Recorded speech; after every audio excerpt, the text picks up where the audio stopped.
രീതിയിലാണല്ലോ, സഭയ്ക്ക് ഉതകുന്ന രീതിയിലാണല്ലോ നമ്മുടെ എല്ലാ കാര്യങ്ങളും, നമ്മുടെ ശുശ്രൂഷകളെല്ലാം ആയിത്തീർന്നു എന്നുള്ള കാര്യം എനിക്ക് ചിന്തിച്ചപ്പോൾ ചില ആശയങ്ങൾ കൂടെ പറയേണ്ട ആവശ്യമുണ്ടെന്ന് ഞാനത് മനസ്സിലാക്കി. ആ അപ്പോസ്തല പ്രവൃത്തികളുടെ 2-ാം അധ്യായത്തിൽ തന്നെ 42 തൊട്ട് നമ്മൾ ആ 47 ഒന്നുകൂടെ വായിക്കാം. അപ്പോസ്തല പ്രവൃത്തികൾ 2-ന്റെ 42 തൊട്ട് 47 വരെ. ആരെങ്കിലും മലയാളത്തിൽ ഒന്ന് വായിച്ച് സഹായിക്കണേ. അവർ അപ്പോസ്തലന്മാരുടെ ഉപദേശം കേട്ട് കൂട്ടായ്മ ആചരിച്ച് അപ്പം നുറുക്കിയും പ്രാർത്ഥന കഴിച്ചു പോകുന്നു. എല്ലാവർക്കും ഭയമായി. അപ്പോസ്തലന്മാരാൽ ഏറിയ അത്ഭുതങ്ങളും അടയാളങ്ങളും നടന്നു. വിശ്വസിച്ചവർ എല്ലാവരും ഒരുമിച്ചിരുന്ന് സകലവും പൊതുവക എന്നുകയും ആവശ്യമുള്ളതുപോലെ എല്ലാവർക്കും പങ്കിടുകയും ഒരുമനപ്പെട്ട് ദിനം പ്രതി ദേവാലയത്തിൽ കൂടി വരികയും വീട്ടിൽ അപ്പം നോക്കിക്കൊണ്ട് ഉല്ലാസവും ഹൃദയ പരമാർത്ഥതയും കൊണ്ട് ഭക്ഷണം കഴിക്കുകയും ദൈവത്തെ സ്തുതിക്കുകയും സകല ജനത്തിന്റെയും കൃപ അനുഭവിക്കുകയും ചെയ്യും. കർത്താവ് രക്ഷിക്കപ്പെടുന്നവരെ ദിനം പ്രതി സഭയോട് ചേർക്കുന്നു. എന്തൊരു അനുഗ്രഹിക്കപ്പെട്ട ഒരു കാഴ്ചയാണ് നമുക്കിവിടെ കണ്ടത്. ഒരു സഭയുടെ ആരംഭവും അതിന്റെ വളർച്ചയും അതിന്റെ പ്രവർത്തനമായി ഇതിനകത്ത് ഉൾക്കൊണ്ടത് നമ്മൾ കാണാൻ സാധിച്ചത്. അവിടെ ഈ 43-ാം വാക്യത്തിലൂടെ പറയുന്നത് ഈ സഭ ഇങ്ങനെ മുന്നോട്ട് പോകുമ്പോൾ എങ്ങനെ പോകുന്നത്? അവർ അപ്പോസ്തലന്മാരുടെ ഉപദേശം കേട്ടും കൂട്ടായ്മ ആചരിച്ചും അപ്പം നുറുക്കിയും പ്രാർത്ഥന കഴിച്ചും പോകും. ഈ 4 കാര്യങ്ങൾ എവിടെ പറയുന്നത്. ബട്ട് അതിനകത്ത് വേറെ ചില കാര്യങ്ങൾ അതിനകത്ത് ഉൾക്കൊണ്ടിട്ടുണ്ട്. അതുകൂടെ ഞാൻ അത് ചൂണ്ടിക്കാണിക്കാനാണ് ഞാൻ ആഗ്രഹിക്കുന്നത്. ഈ കാര്യങ്ങളും ചെയ്ത് മുന്നോട്ട് പോകുമ്പോൾ അവിടെ 43-ാം വാക്യത്തിൽ പറയുന്നത് എല്ലാവർക്കും ഭയമായി. എന്തുവാ? അപ്പോസ്തലന്മാരാൽ ഏറെ അത്ഭുതങ്ങളും അടയാളങ്ങളും നടന്നു. എല്ലാവർക്കും ഭയമായി. അത് ഇംഗ്ലീഷിൽ പറയുന്നത് everyone kept feeling a sense of awe. കുറച്ചുകൂടെ അത് മനസ്സിലാക്കാൻ കുറച്ചുകൂടെ എല്ലാവർക്കും എടാ ഇത് എന്തുവാ സംഭവിക്കുന്നു, ഇത് എങ്ങനെ ഇത് സംഭവിക്കുന്നു എന്ന് അത്ഭുതപ്പെടുന്ന രീതിയിൽ ആ സഭയുടെ പ്രവർത്തനമായി. അപ്പോ അതിനർത്ഥം സാധാരണ രീതിയിലല്ല കാര്യങ്ങൾ, ഇത് അസാധാരണമായിട്ടുള്ള പ്രവർത്തനങ്ങളാണല്ലോ ഈ സഭയിൽ നടക്കുന്നത്, ഈ ജനങ്ങളുടെ ഇടയിൽ നടക്കുന്നത് എന്നുള്ള ഒരു വലിയ ഒരു ചിന്തയാണ് എല്ലാവരുടെ ഇടയിലും വന്നു. എല്ലാവർക്കും മലയാളത്തിൽ പറയുന്നത് ഭയമായി. പ്രിയപ്പെട്ട നമ്മുടെ സഭായോഗങ്ങളിലും ഇതേ ആത്മാവാണല്ലോ നമ്മൾക്കും ദൈവം തന്നിരിക്കുന്നത്. പരിശുദ്ധാത്മാവാണല്ലോ, ഇതേ കർത്താവാണല്ലോ നമ്മൾ വണങ്ങുകയും നമ്മൾ ആരാധിക്കുകയും നമ്മൾ എല്ലാ ദിവസങ്ങളും കർത്താവിനെ മക്കളായിട്ട് ജീവിക്കുമ്പോൾ, സഭയായിട്ട് ജീവിക്കുമ്പോൾ. അപ്പോൾ ഇങ്ങനെ ഒരു കാര്യം നമ്മുടെ ഇടയിൽ ഉണ്ടോ? നമ്മളെ കാണുമ്പോൾ, നമ്മുടെ പ്രവർത്തനങ്ങൾ കാണുമ്പോൾ ഒരു ഭയം തോന്നുന്നുണ്ടോ മനുഷ്യർക്ക്? അല്ലെങ്കിൽ പല സഭകളിലും പോകുന്നത് പോലെ പല കാര്യങ്ങളും ആലയത്തിൽ ഓരോരുത്തരും അമ്പലത്തിൽ പോകുന്നുണ്ട്, ഓരോരുത്തരുടെ മാസം അവർ പോയി വരുന്നു, ഒരു വ്യത്യാസമില്ല, കാര്യങ്ങൾക്ക് ഒരു ചലനമില്ല. ബട്ട് ഇവിടെ നമ്മൾ കാണുന്നത് പഴയ എഴുതന്മാരുടെ ആലയത്തിലും കാര്യങ്ങളെല്ലാം പോയി നിന്ന് ജനങ്ങളെ കുറിച്ച് അവിടെ പറയുന്നത്. അവരുടെ ജീവിതം കാണുമ്പോൾ മറ്റവർക്ക് എല്ലാവർക്കും ഭയമായി. നമ്മളെ കാണുമ്പോൾ ആർക്കെങ്കിലും എന്തെങ്കിലും ചലനം സംഭവിക്കും. നമ്മുടെ ജീവിത ശൈലി, നമ്മുടെ ജീവിതങ്ങള്, നമ്മുടെ പ്രവർത്തനങ്ങള്, നമ്മുടെ കാര്യങ്ങളില് ദൈവഭക്തിയുടെ നിറവുണ്ട്. അല്ലെങ്കിൽ നമ്മളൊരു ചടങ്ങ് പോലെ വന്നു പോകുകയാണോ ചെയ്യുന്നത്? കർത്താവിന്റെ ശക്തി നമ്മളിൽ വ്യാപരിക്കുന്നു. കർത്താവിന്റെ പ്രവർത്തനം, കർത്താവിന്റെ ഹിതം സ്വർഗത്തിൽ നടക്കുന്നപ്പോൾ ഇവിടെ നടക്കാൻ നമ്മൾ അനുവദിക്കുന്നുണ്ടോ? ഒരു രീതിയിൽ നോക്കിയാൽ അത് പൂർണ്ണമായിട്ട് നമ്മൾ അനുവദിക്കുന്നില്ല എന്നാണ്. ഈ ഭയമില്ലാത്തതുകൊണ്ട് അതല്ലേ നമുക്ക് കാണുന്നത്. കർത്താവിനെ എന്തുമാത്രം സ്നേഹിച്ചിട്ടാണ് നമ്മൾ നമ്മൾ ഓരോ ദിവസവും ജീവിക്കണം. ഞാൻ ചിലപ്പോൾ ചിന്തിക്കാറുണ്ട്, അയ്യോ നമ്മൾ മാത്രം സ്വർഗത്തിൽ പോകുമ്പോൾ. അതല്ലേ നമ്മളെല്ലാവരും വിശ്വസിക്കുന്നത്, അല്ലേ? എല്ലാവരും വിശ്വസിക്കുന്നത് നമ്മൾ സ്വർഗത്തിൽ പോകുന്നു. നമ്മൾ മാത്രം രക്ഷിക്കപ്പെട്ടവർ മാത്രമല്ല സ്വർഗത്തിൽ പോകുന്നത്, അല്ലേ? അപ്പൊ നമ്മുടെ തൊട്ടടുത്ത് നമ്മുടെ കൂടെ പഠിക്കുന്ന ആള്, ജോലി ചെയ്യുന്ന ആള്, നമ്മുടെ കുടുംബത്തിലുള്ള ആൾക്കാർ, അവർ സ്വർഗത്തിൽ പോകത്തില്ല. അത് വിശ്വാസം ഉണ്ടോ എല്ലാവർക്കും? ഉണ്ടോ? അങ്ങനെ ആയിരുന്നെങ്കിൽ നമുക്ക് ഇങ്ങനെ ഇരുന്നാൽ മതിയോ? ഇങ്ങനെ പ്രാർത്ഥിച്ചാൽ മതിയോ? ഇങ്ങനെ ജീവിച്ചാൽ മതിയോ? നമ്മൾ കർത്താവിനെ അറിഞ്ഞിട്ട് നമ്മൾ പഴയ രീതിയിൽ തന്നെ പല കാര്യങ്ങളും പലതും ചെയ്തുകൊണ്ട് നടന്നാൽ മതിയോ? ഫിലിപ്പിയർ 4-ാം അധ്യായത്തിൽ ഒരു വാക്യം പറയുന്നത്, ഫിലിപ്പിയർ 4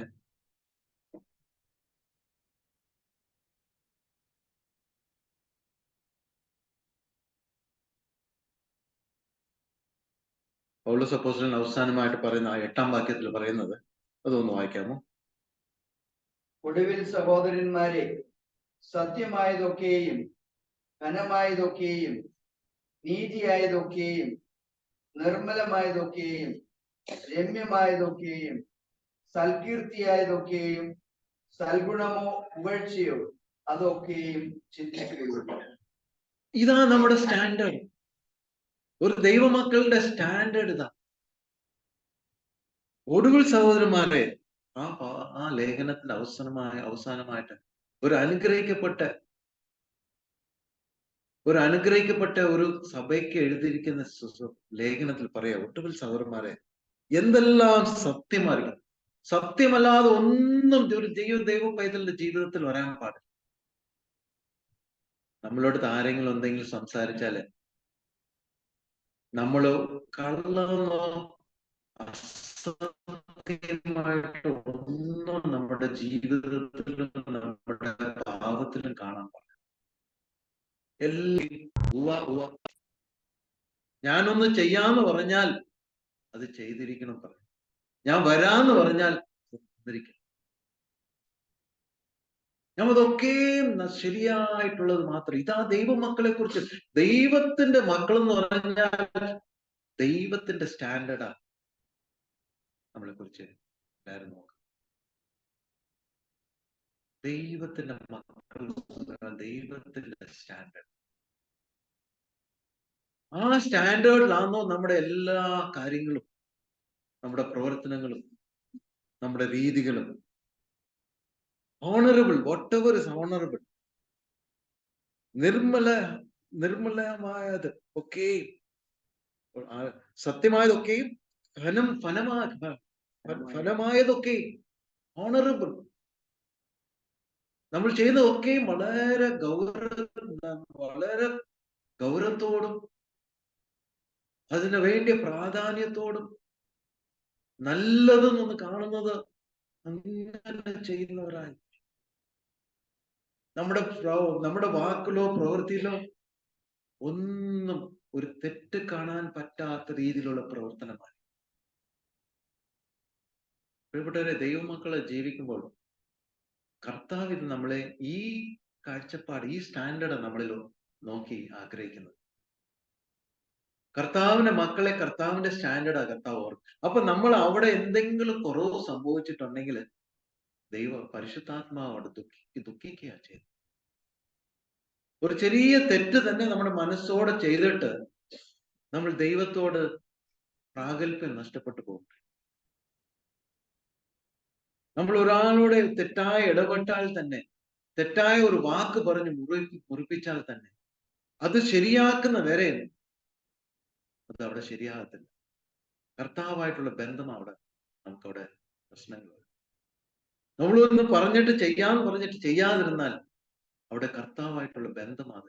ആ വ്യക്തിയോടുള്ള ബന്ധം മാത്രമല്ല, കർത്താവിന്റെ പൂർണ്ണതയിൽ ആയിരിക്കുന്ന മക്കളുടെ ജീവിതത്തിൽ വരുന്ന ഇതുകൊണ്ട് ഇതിനകത്ത് നമ്മൾ കോംപ്രമൈസ് ചെയ്തിട്ട് നമ്മൾ ജീവിക്കാൻ പോകുമ്പോഴാണ് നമ്മൾ ദൈവത്തിന് ശക്തി ചോർന്നവരായിട്ട് നമ്മൾ ചെയ്യും. അതുകൊണ്ട് നമ്മുടെ ജീവിതങ്ങളിൽ മറ്റവർ കാണുമ്പോൾ ഒരു അത്ഭുതമോ ഭയമോ ഒന്നും കാണും.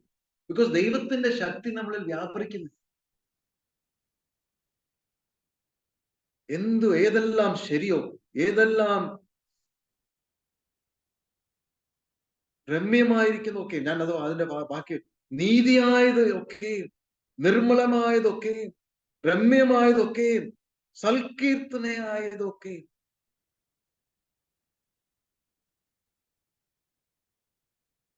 സദ്ഗുണമൊക്കെ പുകഴ്ചയ്ക്കോ അത് ഒക്കെ എന്തെല്ലാം പുകഴ്ചകൾ. നമ്മളൊരു മീറ്റിങ്ങിന് പോയാൽ അവിടെ 8 മണി എന്ന് പറഞ്ഞാൽ നമ്മൾ എത്ര മണിക്ക് പോയിരിക്കണം? എന്തോ അതിന്റെ നല്ലത്, ഏറ്റവും നല്ല പ്രാക്ടീസ് എന്തോ? 8:05 വരുന്നതാണോ? 8:10 വരുന്നതാണോ? 8:15 വരുന്നതാണോ? ഒരു മീറ്റിംഗ് 8 മണിക്ക് തുടങ്ങാന്ന് പറഞ്ഞാൽ നമ്മൾ എത്ര മണിക്ക്? എന്നെയും ചേർത്താ ഞാൻ പറയുന്നത്. ഒരു 5 മിനിറ്റ് മുന്നെങ്കിൽ വന്നിരിക്കും, അല്ലെങ്കിൽ ഒരു 15 മിനിറ്റ് വന്ന് ഇവിടുത്തെ കാര്യങ്ങള് ചിലപ്പോൾ സിസ്റ്റം, ഞാൻ ഇവിടുത്തെ കാര്യം പറയും, ഇവിടുത്തെ സിസ്റ്റം റെഡി ആയിട്ടുണ്ടോ, കാര്യങ്ങളുണ്ടോ, അത് സാംസങ്ങിന്റെ തലവേദനയാണ്, ഞങ്ങൾ വന്ന് ഇരുന്ന് പോവുള്ളൂ. അതല്ല, ഇത് എന്റെ സഭയാണ്, കർത്താവിന്റെ സഭയാണ്. എനിക്കെന്തോ ഉത്തരവാദിത്വം, ഞാൻ എന്തോ കർത്താവിന്റെ ഒരു പങ്ക്. ഞാൻ വന്നു പോകുക എല്ലാ പ്രിയപ്പെട്ട ഒരു ദൈവത്തിന്റെ ശുശ്രൂഷ നമ്മളെ ഏൽപ്പിച്ചിരിക്കുന്നു. നമ്മൾ കർത്താവിന് വേണ്ടി സ്നേഹത്തോട് കർത്താവിന് വേണ്ടി ചെയ്യുന്നതൊക്കെയും കർത്താവ് കണക്കിലെടുക്കും. ഇതെല്ലാം കർത്താവിന്റെ കണക്കിൽ വരും. കർത്താവിനെ സ്നേഹിക്കുന്നതുകൊണ്ട് നമ്മൾ ചെയ്യുന്ന സാക്രിഫൈസസ്, ഇതെല്ലാം ചെറിയ ചെറിയ സാക്രിഫൈസ് കർത്താവിനെ സ്നേഹിക്കുന്നതുകൊണ്ട് നമ്മൾ നിർബന്ധമായിട്ട് ചെയ്യാൻ പ്രേരിപ്പിക്കുന്നു.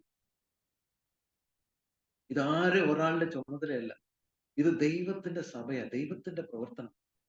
എന്നെ ഒരു മുഖാന്തരം, നമ്മളെ ഓരോരുത്തരും മുഖാന്തരം സഭയുടെ, നമ്മൾ കഴിഞ്ഞ ആഴ്ച കണ്ടപ്പോൾ നമ്മൾ പറഞ്ഞപ്പോൾ തലയായ കർത്താവിന്റെ ശരീരത്തിന്റെ അവയവങ്ങളെ നമ്മൾ ഓരോരുത്തരും. അപ്പോൾ തല പറയുന്നത് പോലെ പ്രവർത്തിക്കാനാണ് നമ്മൾ ഓരോരുത്തരും കർത്താവ് ഏൽപ്പിച്ചു. തല പറയാത്തത് എന്തെങ്കിലും കയ്യോ കാലോ പ്രവർത്തിച്ചാൽ കാര്യങ്ങൾ നടക്കത്തില്ലല്ലോ, നമുക്ക് എല്ലാവർക്കും അറിയാലോ. അപ്പൊ കർത്താവ് പറയുന്ന പോലെ അതുപോലെ ചെയ്യാൻ ആ കർത്താവ് നമ്മളെ, ഈ ശരീരമായ നമ്മളെ ഓരോരുത്തരെയും ഏൽപ്പിച്ചിരിക്കും. ഞാൻ ആരെയും കുറ്റം പറയുകയില്ല, നമ്മളെല്ലാരെയും ഒന്ന് വിലയിരുത്താൻ വേണ്ടി നമ്മൾ പറയാം. വരും ദിവസങ്ങൾ പ്രിയപ്പെട്ടവർ നമ്മൾ ഇങ്ങനെ പോയാൽ പോകാം. ദൈവം നമ്മളെ കുറിച്ച് വലിയ പ്രതീക്ഷയാണ്. നമ്മൾ സമയത്തിന് വരാത്തതിന്റെ കാര്യത്തൊന്നും നമ്മൾ ആരെയും കുറ്റം പറയുന്നില്ല. നമ്മൾ കുറ്റമല്ല, നമ്മൾ കാണിച്ച് നമ്മളെ തന്നെ തീർത്തിന്റെ സമയം. നമ്മൾ ദൈവമക്കളെ കാണുമ്പോൾ നമ്മൾ എല്ലാ രീതിയിലും ഇവിടെ കണ്ടത് എന്തോ, എല്ലാം നന്നായിരിക്കും, പുകഴ്ചയ്ക്കുള്ള പ്രവർത്തനമായി.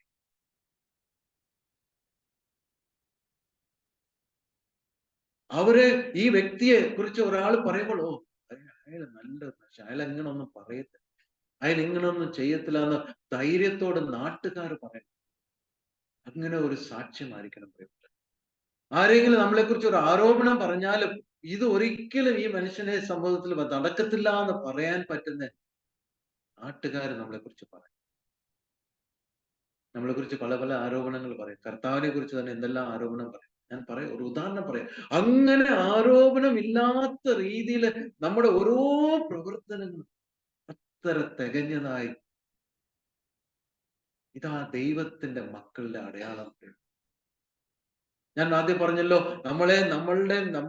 നമ്മൾ കർത്താവ് വരും, കർത്താവ് നമ്മളെ മാത്രം കൊണ്ടുപോകും, നമ്മൾ നിത്യമായിട്ട് സ്വർഗരാജ്യത്തിലേക്ക് നമ്മൾ പോകുക എന്നൊരു ബോധ്യം ഉണ്ടെങ്കിൽ പ്രിയപ്പെട്ടവരെ നമ്മൾ ഇങ്ങനെ ജീവിച്ചാൽ വളരെ വ്യാകുലപ്പെടേണ്ടി. ഏതിൽ വ്യാകുലപ്പെടുന്നു? മറ്റവരെ കുറിച്ചുള്ള കരുതൽ. നമ്മുടെ കാര്യം മാത്രം നോക്കിയിട്ട് പോയാൽ പോരാ പ്രിയപ്പെട്ട. നമ്മൾ അത്ഭുതപ്പെടും. നമ്മളിതെല്ലാം കഴിഞ്ഞ് സ്വർഗത്തേക്ക് പോകുമ്പോൾ, അയ്യോ ഞാൻ ഇങ്ങനെയെല്ലാം ശരിയായ സത്യമാണോ ഞാൻ ചിന്തിച്ചില്ല, ഇങ്ങനെയെല്ലാം ഞാൻ അറിഞ്ഞിരുന്നെങ്കിൽ ഞാൻ കുറെ കൂടെ പ്രവർത്തിച്ചേനെന്ന് അവിടെ പറയേണ്ടി വരരുത് പ്രിയപ്പെട്ട. കർത്താവ് പറഞ്ഞിരിക്കുന്ന എല്ലാം സത്യം.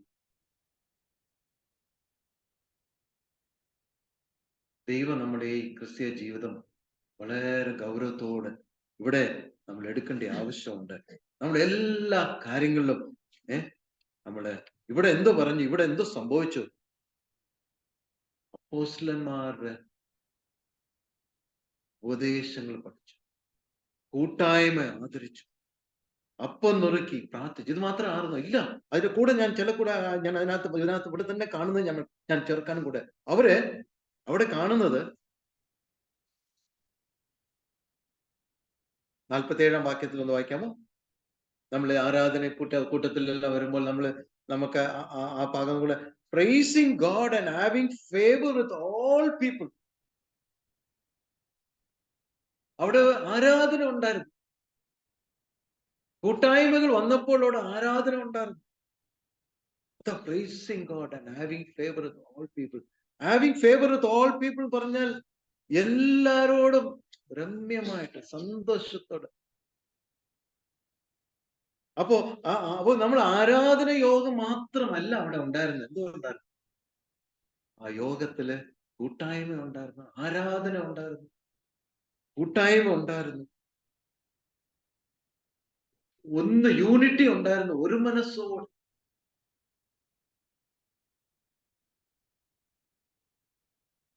അവിടെ 44-ാം വാക്യത്തിൽ അവിടെ 46-ൽ പറഞ്ഞ day by day continuing with one mind in the temple. ഓരോ ദിവസം ഒരേ മനസ്സോട്. 10 പേര് വന്നാൽ 10 മനസ്സുകൂടെ ഉണ്ടല്ല. ദൈവത്തിന്റെ സ്നേഹം നമ്മളിൽ നിറയുമ്പോൾ തോമസ് ഓറും പറയുന്നൊക്കെ ഞാൻ യെസ് വെക്കും, ഞാൻ പറയുന്ന വെക്കിയതല്ല തോമസ് ഓർ എന്ന് പറഞ്ഞാൽ അത്ര യോജിപ്പ്. ഇപ്പൊ സഭകളിലെല്ലാം പോയാൽ ഒരാൾ ഒരു അഭിപ്രായം പറഞ്ഞാൽ പല അഭിപ്രായങ്ങൾ പറയുന്ന രീതി നമ്മൾ കാണുന്നുണ്ട്. അങ്ങനെയല്ല. ദൈവത്തിന്റെ ആത്മാവ് നിറയും. ഇവിടെ അതില്ല, ദൈവകൃപയാൽ അങ്ങനെ ഇല്ലെന്ന് ഞാൻ മനസ്സിലാക്കുന്നു. ഒരേ ആത്മാവ് ഇവിടെ പറയുന്നത്, ഒരേ മനസ്സും. ദൈവാലയത്തില് അപ്പം നുറുക്കുകയും വീടുകളോടും എല്ലാ ദിവസവും വീടുകളോട് പോയി.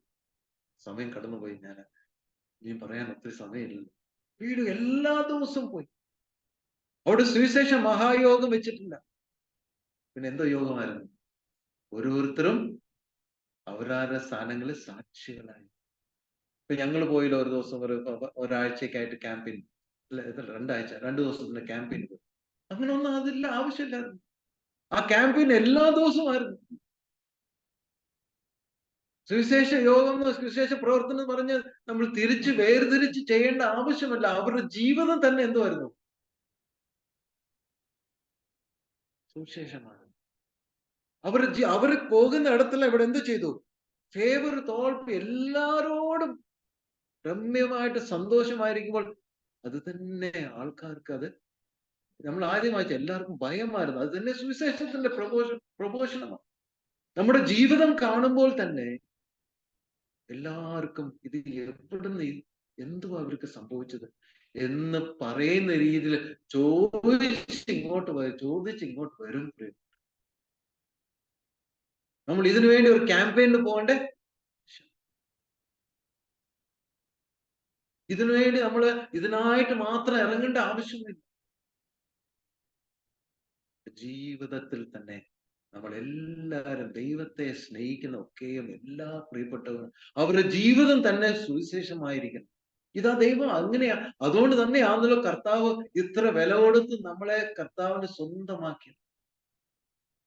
ഇത്രയും വില കൊടുത്ത് സ്വർഗത്തിലെ ദൈവം ഭൂമി വന്ന് നമുക്ക് വേണ്ടി ജീവനെ കൊടുത്ത് ഇത്ര വലിയ സ്ഥാനത്തെ ആക്കിയപ്പോൾ നമ്മൾ അത് മനസ്സിലാകാതെ, അതിന്റെ വില മനസ്സിലാകാതെ, ഈ സ്വർഗത്തിലെ ദൈവത്തിന്റെ വിളി മനസ്സിലാക്കാതെ നമ്മൾ ജീവിച്ചു പോയാൽ എന്തൊരു ഭയങ്കരമായ ഒരു സിറ്റുവേഷൻ. എത്ര പേര് നമ്മൾ മുഖാന്തരം കർത്താവിനെ അറിയാതെ പോകും.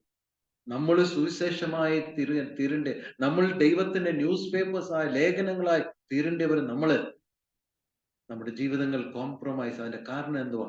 ഒരു കർത്താവിനോടുള്ള ആ ബന്ധം എവിടെയെങ്കിലും കുറവ് വന്നപ്പോൾ അത് നിരപ്പ് പ്രാപിക്കാൻ നമ്മൾ അങ്ങനെ ജീവിച്ച് പോയി പലതിലും നമ്മളെ ബലഹീനരായി തീർന്ന് ശക്തി ചോർന്നവരായി തീർന്ന അനുഭവമായി തീർന്നു. നമ്മളൊന്ന് മടങ്ങി വരാം പ്രിയപ്പെട്ടത്, ഒന്ന് മടങ്ങി വരാം. ഇത് ചൂണ്ടിക്കാണിച്ചാൽ മാത്രം പോരെ, ഇത് മടങ്ങി വരാം. ഇവിടെ എന്ത് സംഭവിച്ചു? ഏക മനസ്സോ അവർ തന്നെ ജീവിതത്തിലും അവർ കിട്ടുന്ന സന്ദർഭങ്ങളിൽ ചോദിച്ചവരോട് സുവിശേഷം പറയുകയും ചെയ്തു. അവിടെ ആ കാലത്ത് എന്തുവാ, പൗലോസ് അപ്പോസ്തലൻ പോയി യാത്ര ചെയ്തു, ഓരോ സഭകളിൽ പോയി. ആ സഭകളിൽ പോകുമ്പോൾ അവിടെ ആരെല്ലാം കൂടെ പോയി? ചില കുടുംബങ്ങളും കൂടെ പോയി, സഹോദരിമാരും കൂടെ ചിലപ്പോൾ അവിടെ ഉണ്ടായിരുന്നു, അവിടെ ശുശ്രൂഷിക്കുന്ന എല്ലാ അവിടെ ഇതുപോലെ അത് വളരെ റിസ്കി ആയിട്ടുള്ള ചുറ്റുപാടുകളായിരുന്നു.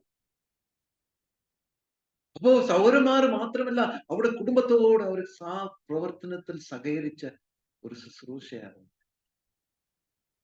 അതുകൊണ്ട് എന്താ പറയുന്നത്, അവിടെ കാണുന്നത് ദിനംതോറും സഭയില് ജനങ്ങൾ കർത്താവിനെ അറിഞ്ഞു കൂടി, സഭയിൽ കൂടി. നമ്മുടെ ജീവിതങ്ങളെ ഒന്ന് നമ്മൾ നേരെ ആക്കേണ്ട ആവശ്യമുണ്ട്. കർത്താവ് നമ്മളെ വിളിച്ചിരിക്കുന്ന വിളി വളരെ ഉയർന്ന വിളി. ഈ വലിയ ഉയർന്ന വിളിയില് നമ്മൾ അതിന്റെ ഗൗരവം മനസ്സിലാകാതെ ജീവിച്ചാൽ നമ്മളെ ചുറ്റിലുള്ളവർക്കും അത് മനസ്സിലാകട്ടെ. നമ്മളത് ഗൗരവമായിട്ട് ജീവിക്കുമ്പോൾ മാത്രമേ നമ്മുടെ ചുറ്റിലുള്ളവർക്കും ആ ഗൗരവം, നമ്മൾ സീരിയസ് ആയിട്ട് എടുത്തില്ലെങ്കിൽ അവർക്ക് എങ്ങനെ നമ്മുടെ ഈ വാക്കുകളെല്ലാം സീരിയസ് ആകുന്നത്? നമ്മുടെ പ്രവർത്തനങ്ങളും നമ്മുടെ രീതികളും വളരെ വളരെ വളരെ വളരെ സാക്ഷ്യമുള്ളതായിട്ട് നമുക്കിരിക്കണം. വിശ്വാസികള് ടിവിയുടെ മുൻപിൽ സമയം കളയുന്നു. നമുക്ക് സമയമുണ്ടോ ടിവിയുടെ മുമ്പിൽ കണ്ട് അവിടുത്തെ നാടകവും അവിടുത്തെ സിനിമയും കാണാൻ? നമുക്ക് ആ സമയങ്ങളെല്ലാം വിലയേറി. ചിലർക്ക് പറയാ ന്യൂസ് കേൾക്കുന്നു. ന്യൂസ് എനിക്കും കുറച്ച് പ്രശ്നമുണ്ട്, ചെറിയ ന്യൂസിലും കുറച്ച് കേട്ടോണ്ടിരിക്കും. ബട്ട് അതും നിയന്ത്രിക്കേണ്ട ചുമതല എനിക്കുമുണ്ട്. ന്യൂസ് കേട്ടോണ്ടിരിക്കാൻ ഇഷ്ടംപോലെ ന്യൂസ് വരാം, 24 മണിക്കൂർ ന്യൂസ് കേൾക്കണം. ബട്ട് അതും കൂടെ നമ്മൾ പരിമിതിയായിട്ട് നമ്മൾ കേൾക്കേണ്ട അത് മാത്രം കേട്ടിട്ട്. TV സീരിയൽസ് അത് കേട്ടില്ലെങ്കിൽ ആൾക്കാർക്ക്, ഞാൻ കേട്ട് ഒരു പ്രാർത്ഥന കൂടെ മാറ്റി വെച്ചിട്ട് TV സീരിയൽ കേൾക്കാൻ വേണ്ടി ആൾക്കാർ ഒരുങ്ങുന്നു. സിനിമ കാണുന്നു. ഇതൊന്നും വിശ്വാസികൾക്ക് ഒരിക്കലും. ലോട്ടറി ടിക്കറ്റ് എടുക്കുന്നത് എനിക്കറിയത്തില്ല, നമ്മുടെ ആൾക്കാർ ആ ലോട്ടറി ടിക്കറ്റ് എടുക്കും. എളുപ്പം എന്തായി തീരണേ, എളുപ്പം ധന്യനായി തീരാൻ. ഈ കുറുക്കു വഴി ഒന്നല്ല ദൈവം നമ്മളെ കുറിച്ച് ആഗ്രഹിക്കും. ധന്യരായിട്ടത് ഏതെല്ലാം നല്ലതോ, ഏതെല്ലാം പുകഴ്ചയ്ക്കുള്ളതോ, ഏതെല്ലാം മാതിരി നമ്മളെ ധന്യരാക്കണമെങ്കിൽ കർത്താവിന് എത്ര സമയമാണ്? ഒരു ഇടത്തോട്ട് കർത്താവ് വലത്തോട്ട് ഇടാൻ പറഞ്ഞ വല അല്ലേ, അവർ വീശിയോ? എത്ര കിട്ടി? 1 2 എണ്ണ കിട്ടിയത്. പിടിക്കാൻ പറ്റാത്ത മീനെയാ കിട്ടിയത്. പ്രിയപ്പെട്ടവരെ, നമ്മളുടെ ധനവാനാകും നമ്മൾ ലോട്ടറി ടിക്കറ്റ് എടുത്ത് നമുക്കവിടെ ലക്ക് ട്രൈ ചെയ്യേണ്ട ആവശ്യം. കർത്താവ് നമ്മൾ ധനവാനാക്കിയത്. അതുകൊണ്ട് അങ്ങനെ എളുപ്പം ആരും ഉന്നതനായ വലുതാകാൻ ആരും നോക്കരുത്, കടം തീർക്കാൻ നോക്കരുത്. കർത്താവിനോട് പ്രാർത്ഥിച്ചാൽ മതി, നമ്മുടെ കടമെല്ലാം കർത്താവ് തീർത്തോ. നമ്മൾ ഓരോ പ്രവർത്തനത്തിലും നമ്മൾ വിശ്വാസികൾ എന്നുള്ള രീതിയിൽ നമ്മുടെ വർത്താനങ്ങള്, നമ്മൾ അന്യോന്യം മറ്റേവരെ കുറിച്ചുള്ള ആവശ്യമില്ലാത്ത വർത്താനങ്ങളുണ്ട്, വേണ്ടാത്ത കാര്യങ്ങൾ നമ്മൾ പറയുന്നു. വേറൊരു സഹോദരിയോ സഹോദരനെ കുറിച്ച് ആരെങ്കിലും എന്തെങ്കിലും ദൈവം കാണുന്നുണ്ട്. കർത്താവിന്റെ കണ്ണിൽ മുമ്പിൽ നമ്മൾ ചെയ്യുന്നതൊക്കെയും കർത്താവ് കാണുന്നു, വേറൊരു വ്യക്തി കണ്ടില്ലെന്ന്. കഴിഞ്ഞ ദിവസം ഞാൻ ഒരു സഹോദരൻ്റെ അടുത്ത് പറയാം, വളരെ പ്രയാസത്തിൽ കൂടെ അല്ല കണ്ടത്. ഞാൻ പറഞ്ഞ സഹോദരനെ വിളിച്ചു, സഹോദരന്റെ ജീവിതത്തിൽ എന്തെങ്കിലും കുഴപ്പമുണ്ടെങ്കിൽ അത് നേരെയാക്കാൻ നോക്കണം. അത് ഏതെങ്കിലും രീതിയിൽ എവിടെങ്കിലും, ബിക്കോസ് ഈ കർത്താവിന് വേണ്ടി പ്രവർത്തിക്കപ്പെടുന്ന ഒരു ദാസന് വളരെ പ്രതിസന്ധികൾ കൊടുക്കണം. ഞാൻ വിളിച്ച സഹോദരനടുത്ത് ഞാൻ പറയട്ടെ, നമ്മളുടെ ജീവിതത്തിൽ എവിടെയെങ്കിലും പാളിച്ചകൾ ഉണ്ടെങ്കിൽ ദൈവത്തോട് നമ്മളത് ഏറ്റുപറഞ്ഞ് നമ്മൾ നിരപ്പ് പ്രാപിച്ചില്ലെങ്കിൽ അതിനെ നമ്മൾ വളരെ ബാധിക്കും. മാത്രമല്ല, ദൈവം നമ്മളെ കൊണ്ട് ഉപയോഗിക്കാൻ പഠിച്ചത് മാത്രമല്ല, പിശാച് അത് മുതലെടുത്ത് നമ്മുടെ ജീവിതത്തെ തന്നെ ദുരിതമാക്കി, നമ്മളൊരു സാക്ഷ്യമില്ലാത്തൊരു ജീവിതമാക്കി തീർത്തു. പ്രിയപ്പെട്ടവരെ, പലരെയും കർത്താവിൽ നിന്ന് നമ്മൾ അകൽക്കുക ചെയ്തു. നമ്മൾ പ്രാർത്ഥിക്കുന്ന പ്രാർത്ഥനകൾക്കും ശക്തിയില്ലാതെ പോകും. പ്രാർത്ഥനയും കർത്താവ് കേൾക്കാതെ പോകും. അതുകൊണ്ട് പ്രിയപ്പെട്ടവരെ, ദൈവം നമുക്ക് ഞാൻ ഇവിടെ നിർത്തുക. ദൈവം നമുക്ക് തന്നിരിക്കുന്ന വചനം നമ്മൾ ഓരോ ദിവസവും വായിക്കുമ്പോൾ അതിനനുസരണമുള്ളവരായിട്ട്, ദൈവാത്മാവ് നമ്മൾ ചൂണ്ടിക്കാണിക്കുന്ന നമ്മുടെ കുറവുകളും കുറ്റങ്ങളും ഏതെല്ലാം നല്ലതോ, ഏതെല്ലാം സങ്കീർത്തനമുള്ളതോ, പുകഴ്ചയ്ക്കുള്ളതോ, കറക്റ്റ് ആയിട്ടുള്ളതോ, ഇതെല്ലാം നല്ലത് ഏതെന്ന് നോക്കി പ്രിയപ്പെട്ടവരെ, അത് അനുഗമിക്കുന്ന ഒരു കൂട്ടമായിട്ട് ദൈവത്തിന്റെ മക്കളായിട്ട് നമ്മളെ ഉയർന്ന സ്ഥാനത്തേക്ക് നമ്മൾ ഉയർത്തിയിരിക്കുന്നു. അതിന് ഒരു കോട്ടയം വരാത്ത രീതിയിൽ, അതിന് ഒരു ബലഹീനത വരാത്ത രീതിയിൽ നമ്മൾ ദൈവത്തോട് മടങ്ങി വരാൻ പ്രിയപ്പെട്ടവരെ, കർത്താവിനോട് നമ്മൾ സമർപ്പിക്കാൻ, നമ്മൾ പൂർണ്ണമായിട്ട് സമർപ്പിച്ചാൽ, നമ്മൾ പലരും പറയും എനിക്ക് എന്റെ കുറവാ, അയ്യോ ഞാൻ ഇച്ചിരി ദേഷ്യപ്പെടുന്ന കുറവാ. ഞാനും പ്രാർത്ഥിച്ചിട്ടുണ്ട്. കഴിഞ്ഞ ദിവസം ഞാൻ ഇച്ചിരി ഇറിറ്റേറ്റഡ് ആയി. ഞാൻ പറഞ്ഞു, കർത്താവേ, ദൈവവചനത്തിൽ എന്തോ പറയുന്നത്, ലെറ്റ് യുവർ ജെന്റിൽനെസ്, നിന്റെ സൗമ്യത എല്ലാരും അറിയട്ടെ എന്ന് പറഞ്ഞു. അപ്പൊ ഞാൻ എങ്ങനത്തവനായിരിക്കണം? ഞാൻ ഇച്ചിരി സൗമ്യതയായിട്ടിരിക്കണം. ഞാൻ അങ്ങനെ എടുത്ത് ദേഷ്യപ്പെടാൻ എനിക്ക് അവകാശമില്ല. ഏത് ചുറ്റുപാടിലും വന്നാലും ഞാൻ സൗമ്യനായിട്ടിരിക്കാനുള്ള എനിക്ക് പറ്റില്ലെങ്കിൽ കർത്താവിനോട് കൃപ പ്രാപിച്ച് ഞാൻ ചോദിക്കണം. അതുകൊണ്ട് നമുക്ക് എല്ലാവർക്കും പല രീതിയിൽ നമ്മുടെ ജഡത്തിൽ നമ്മൾക്ക് കുറവുകൾ കാണും. ബട്ട് ദൈവത്തോട് നമ്മൾ കരഞ്ഞ് ചോദിച്ചാൽ ദൈവം നമ്മളത് നേരെയാക്കാൻ ദൈവം നമുക്ക് കൃപ തരും. ഞാൻ ഇവിടെ നിർത്തുക പ്രിയപ്പെട്ടവരെ, കൂടുതൽ പറയാൻ സമയമില്ല. ദൈവത്തിന്റെ നല്ല സാക്ഷികളായിട്ട് കർത്താവ് നമ്മുടെ തലയിൽ, നമ്മുടെ അവയവങ്ങളായിട്ട് നമ്മൾ ഇരിക്കുമ്പോൾ, തല പറയുന്ന അനുസരിച്ച് കൈയും കാലും ബാക്കി അവയവങ്ങൾ പ്രവർത്തിച്ചില്ലെങ്കിൽ നമ്മൾ ആരെങ്കിലും ചിന്തിക്കുന്നത് ഞാനില്ലെങ്കിലും കാര്യങ്ങളെല്ലാം നടക്കുന്നു ആർക്കും ചിന്തിക്കാൻ പറ്റില്ല. കർത്താവ് നമ്മുടെ ഓരോരുത്തരും ആവശ്യമുണ്ട്. ഒരു കൈ നമുക്ക് എന്തോ പ്രവർത്തിക്കാനുണ്ട്, തല പറയുന്നത് കൈ പ്രവർത്തിച്ചാൽ മാത്രമേ ആ കാര്യം നടക്കുള്ളൂ. അറിയത്തില്ല, ദൈവം നമ്മളെ ഓരോരുത്തരെയും അവൈലബിൾ ഇൻസ്ട്രുമെന്റ്സ് ആയിട്ട്, അവയവങ്ങളായിട്ട് ദൈവം നമ്മളെ എടുത്ത് ഉപയോഗിക്കട്ടെ. വിശുദ്ധിയുള്ളവരായിട്ട്, പ്രാപ്തരായിട്ട്, ദൈവം ഉപയോഗിക്കാൻ പറ്റുന്ന ഇൻസ്ട്രുമെന്റ്സ് ആയിട്ട്, ഉപകരണങ്ങളായിട്ട് നമ്മൾ തയ്യാറായിട്ട്, വിശുദ്ധിയോട് തയ്യാറായിട്ട് കർത്താവിനോട് ജീവിക്കാൻ ദൈവം ഒരു ദിവസം നമ്മുടെ സഭയെ എല്ലാവരും കാണും, നമ്മുടെ ജീവിതങ്ങൾ എല്ലാവരും കാണുമ്പോൾ ഭയത്തോട് കാണാൻ ഇടയാക്കട്ടെ. ദൈവം നമ്മളെ സഹായിക്കുന്നു. കർത്താവെ, ആദ്യ നൂറ്റാണ്ടുകളിൽ അങ്ങ് നടന്ന സഭയുടെ പല കാര്യങ്ങൾ ഞങ്ങൾ കേട്ടല്ലോ. അതുപോലെ ഞങ്ങളെ മാറ്റി തീർക്കാൻ ഞങ്ങളെ സഹായിക്കണം. ഞങ്ങൾ കേട്ട വചനങ്ങൾ ഞങ്ങൾ വിശ്വസ്തരായിരിക്കാൻ ഞങ്ങളെ സഹായിക്കും. Thank you Lord. പ്രാർത്ഥന കേൾക്കുന്നതിന് വേണ്ടി സ്തോത്രം, ഉത്തരം നൽകുന്നതിന് വേണ്ടി സ്തോത്രിക്കാം. യേശു കർത്താവിന്റെ നാമത്തിൽ സ്തോത്രത്തോടെ ആമേൻ. പിതാവായ ദൈവത്തിന്റെ സ്നേഹം, പുത്രന്റെയും കൃപയും പരിശുദ്ധാത്മാവുടെ കൂട്ടായ്മ സഹവാസം നമ്മൾ കേട്ട വചനങ്ങളുടെ മേലും പ്രാർത്ഥിച്ച എല്ലാ വിഷയങ്ങളും ഇപ്പോഴും എപ്പോഴും ഉണ്ടാകട്ടെ. ആമേൻ.